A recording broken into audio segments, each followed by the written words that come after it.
How a small city in Poland gained global significance. I'm very curious to see about this, let's see if we know the actual city. It's a small city, apparently. What's considered small? Worcester. That's why I think the city is named. Did you just say Worcestershire sauce? Worcestershire? Worcestershire? Let's do it. Here we go. They got a GoPro on top of their camera. That'd be pretty Another cool successful landing. Rafał Gilarowski lives close to the airport in the Polish city of Rzeszów. His hobby is photographing airplanes, and there's been plenty to see since Russia invaded Ukraine. His hobby is photographing Why does this one have so many wheels under there? It's a chunky plane. They need the support. airplanes. And there's been plenty to see since Russia invaded Ukraine, and the airport here became a hub for international aid. Before, in the airport's entire history, maybe 10 jumbo jets landed here. Now there are days when 10 jumbo jets arrive per day. Seems very A significant about part that. of Western weapons to Pretty cool. Ukraine come through this Polish airport. Decapitated that plane right there. Oh no. Military planes are parked next to low-cost airlines. The U.S. military is protecting the area with anti-aircraft missiles. Oh. And there are said to be 10,000 NATO soldiers stationed in Rzeszów. Jeez. There are also planes arriving. So I thought it was going to be like something about like this Polish city does this thing and then it became very unique. viral. Yeah. But it's important for military stuff with the war in Ukraine. Yeah, Interesting. so I'm assuming it's close to the border, probably. Ukraine. Most are bringing sick people or those wounded by the war who need treatment in the EU, including the Ukrainian soldier Andriy, who is on his way to Spain to be fitted for a prosthetic hand. Oh. You are coming to Spain tomorrow. I'm happy. I never would have thought they would make a free prosthetic for me.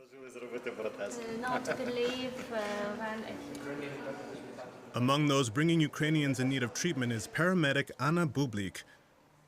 She says Rzeszów is playing an important role in the war.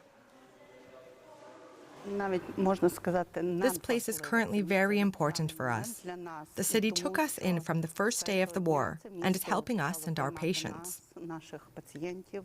We're very grateful to our Polish colleagues and to everybody involved here. It is cool that Poland's really like stepped up to be like really helpful in the war effort. I mean, I remember when it first broke out, like Poland took in the most by far for like the refugees.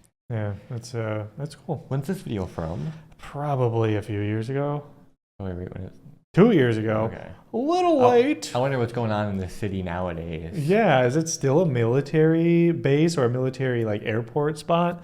Very interesting. Because a lot of things have happened. Like, I mean, Ukraine is still going. Who would have thought 2 years ago that it was still going? Yeah. I mean, you hear about it occasionally for like political issues, but you don't even like hear about the war anymore. But it's still going on. We were in Georgia, the country right next to Russia when it happened.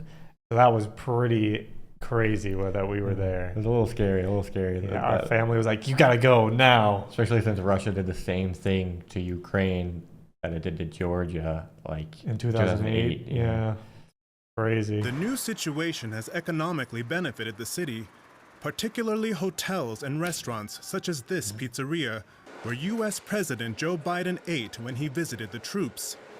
Oh. Since then, more people have been coming to this restaurant, and there's a new... Whoa, he flew all the way across the world to eat pizza? Why didn't he eat Polish dumplings? Those are delicious. I could see Joe Biden being there and be like, that's pretty good there, Jack. Give me some ice cream now. new special pizza. Wow, they put American flags in the pizza? Heck yeah. Variety. The Spicy Joe pizza has mushrooms, olives, Joe? pepperoni, and jalapenos. Joe Biden felt the heat. Before the war in Ukraine, That's pretty spicy there, Jack. I love the like enthusiastic voiceover, the dub, and then the guy's like, the city had 200,000 inhabitants. Now there are 200,000, that's pretty big. That's sizable. That would be like the third biggest city in the state we live in. Yep. so 10,000 soldiers and around 30,000 refugees from It's like a Ukraine. nice city. It does. This isn't a problem. Like Poland, like there's so many like little cities like this. I would totally visit there, try out some of the local restaurants, walk around these cool streets. Probably tons of history in that city. Probably some cool places to visit around there too. Yeah, dang. Gotta get to Poland. Problem, say most residents, but some worry. Sometimes you see more people on the street or in the bars, but they're not dangerous. Unfortunately, there's a war going on in their country, so we have to take them in. There's no other choice. There's plenty of work, but I think that these people are putting a burden on our labor market. I don't think that's so good. There are simply many more of us now. Maybe we're more famous in Europe than before, but otherwise everything is normal.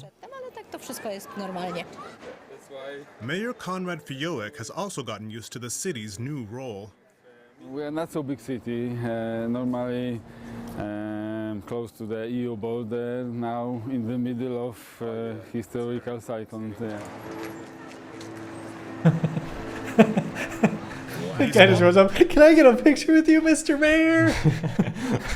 Already thinking about the time after the war. Today, Rzeszów is a strategic city for aid to Ukraine. We're trying to prepare so that we can also be a key city for the process of rebuilding a new Ukraine.